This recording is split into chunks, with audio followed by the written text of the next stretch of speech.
सर्वांना इन्कलाब जिंदाबाद, जय भारत, लाल सलाम। आज कॉम्रेड शहीद भगतसिंग यांच्या जयंतीनिमित्त तमाम भारतीयांना राष्ट्रीय कम्युनिस्ट पार्टी व जनसंघटनांच्या वतीने हार्दिक शुभेच्छा देतो। कॉम्रेड शहीद भगतसिंग यांचा जयंती सोहळा हा संपूर्ण भारतभरामध्ये मोठ्या उत्साहामध्ये आपण साजरा केला पाहिजे, कारण या देशाला स्वातंत्र्य मिळवण्यासाठी ज्या क्रांतिकारकांनी आपलं बलिदान दिलेलं आहे, आपल्या प्राणांची आहुती दिलेली आहे, त्यामध्ये कॉम्रेड शहीद भगतसिंग यांचं अतिशय मोलाचं योगदान असून या भारतासाठी, या देशासाठी आणि भारत हे राष्ट्र स्वातंत्र्य राष्ट्र बनलं पाहिजे आणि या भारत या राष्ट्रामध्ये सर्व जनता अतिशय गुणागोविंदाने नांदली पाहिजे, या दृष्टिकोनातून कॉम्रेड शहीद भगतसिंग यांनी ब्रिटिशांच्या विरुद्ध संघर्ष केला आणि या देशामध्ये खऱ्या अर्थाने कम्युनिस्ट आणि समाजवादी विचार रुजवण्याचा त्यांनी अतोनात प्रयत्न केला।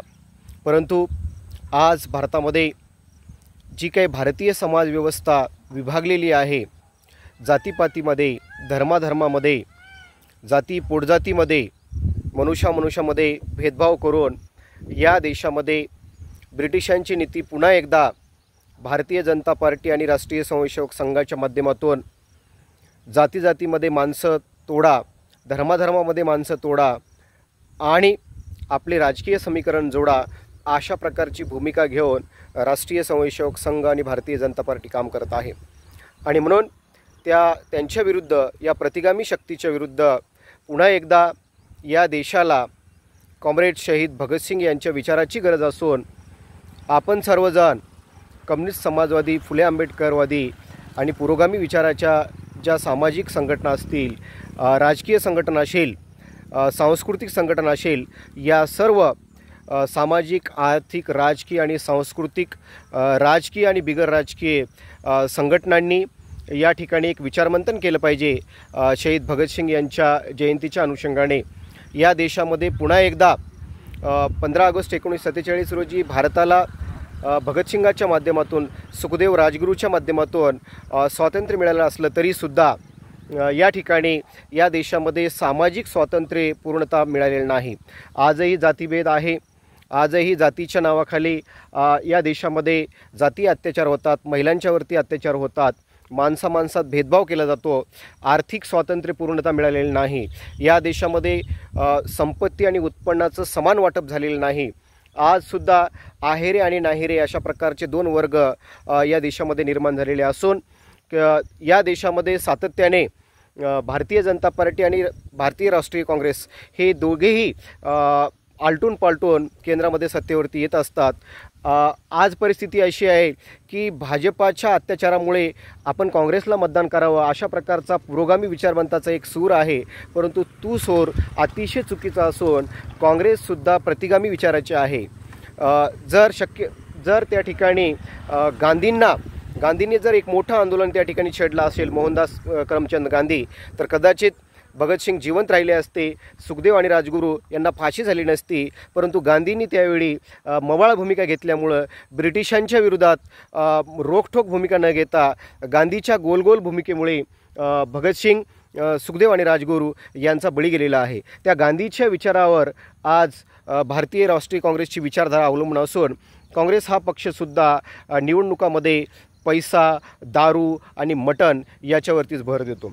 म्हणजे राजकीय दृष्ट्यासुद्धा नैतिकता काँग्रेसकडे नाही आणि भाजपसुद्धा त्यांच्यामध्ये सुद्धा तीच पॉलिसी या ठिकाणी राबवत आहे। आणि म्हणून काँग्रेस आणि भाजप हे एकाच माळीचे मणी असून या देशामध्ये आज खऱ्या अर्थाने कम्युनिस्ट समाजवादी, फुले आंबेडकरवादी आणि पुरोगामी विचारांची एक फळी या ठिकाणी निर्माण करणं काळाची गरज आहे।